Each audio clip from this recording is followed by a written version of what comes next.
Kain po tayo, mga kakanin po, oh.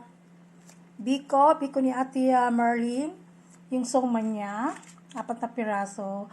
At yung pandikuko ni Ate Rose. Tingnan mo siya, guys. Ang sarap niyan, guys, oh. Chikading, ting ding. Ang sarap niyan. Oh, wow. Meron pa siyang, topping na, yung, coconut. Ano bang tawag niya ni Sato? Nakalimot ko din eh. Nasa kong baba. Ang